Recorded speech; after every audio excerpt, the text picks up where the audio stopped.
This video is going to tell you about declensions in Latin, and especially we're going to look at the third declension and how to spot the difference between the first, second and third declensions, the most common declensions in Latin. The first word we would have met in Latin, the first noun we would have met in Latin, is the word puella. And we learned very on in Latin that you change the endings of the word puella. And when we change the endings of a noun, that's called declining a noun. So this is the declension of puella. And because all nouns that go the same as puella have the same endings, we would say that all nouns like puella are first declension nouns. They are all going to have exactly the same endings. What do the different endings mean? Well, the different endings are the cases: nominative, vocative, accusative, genitive, dative, ablative. Easy to remember: never vomit after games during art. Now these different cases have different jobs, and we've met nominative as the subject, vocative, quite rare, is when you're talking to someone, oh girl, puella. The accusative is the object, the genitive means of, puellai, of the girl, the dative means to or for, to the girl, and the ablative means by, with or from. So puella is a first declension noun. If I were to look puella up in a dictionary, I would find it written as so: puella, puellai, feminine, a girl. Now nearly all first declension nouns are feminine, the only exceptions being masculine jobs like agricola, a farmer, nauta, a sailor. So puella, puellai, feminine, a girl. I'm given the nominative case puella, and I'm given the genitive case puellai. So when I'm told what a word is, I'm given the nominative case and I'm given the genitive case.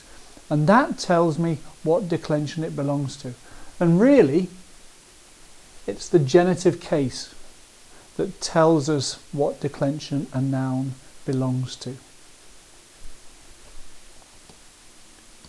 The next words I would have found, well, I've got puella there, and then I learned second declension nouns. So I learned dominus, dominus, domine, dominum, domini, domino, domino. And I learned bellum, blum, blum, blum, blee, blow, blow. Now, puella is the first declension. Dominus and bellum are both second declension. And you can see that in large parts of these two nouns, the endings are actually the same.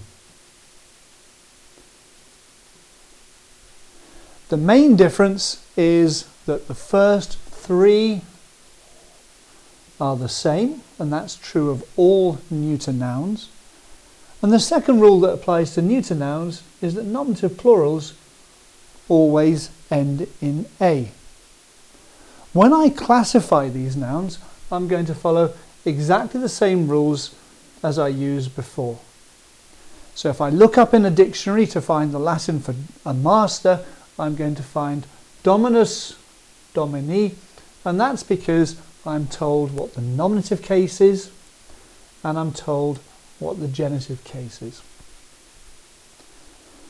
Now at this point we might be wondering why we bother with giving the genitive case, because after all the genitive case is pretty much the same as the nominative case with a slightly different ending. Now the reason for that is the third declension, because what we find with the third declension is our genitive case is going to be different to our nominative case. And not only that, the genitive case is going to be used for all the cases from the accusative singular onwards. So the nominative rex is only used for the nominative and the vocative.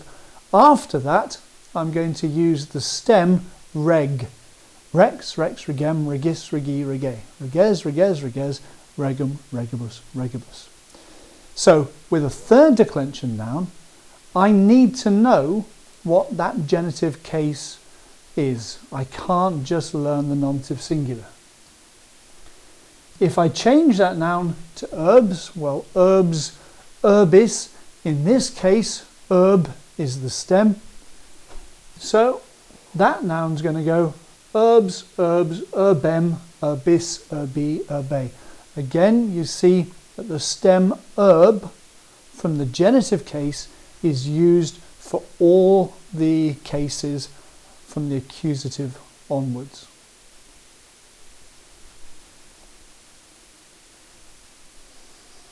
So if I look at a list of genitive singulars, if I look at a list of third declension nouns, I'll see in each case the genitive is slightly different to the nominative. There are some words like navis where the genitive is actually the same. Navis, navis, feminine, a ship. But for many of these nouns, they do change. However, you can look at them and say, well, there is a similarity there.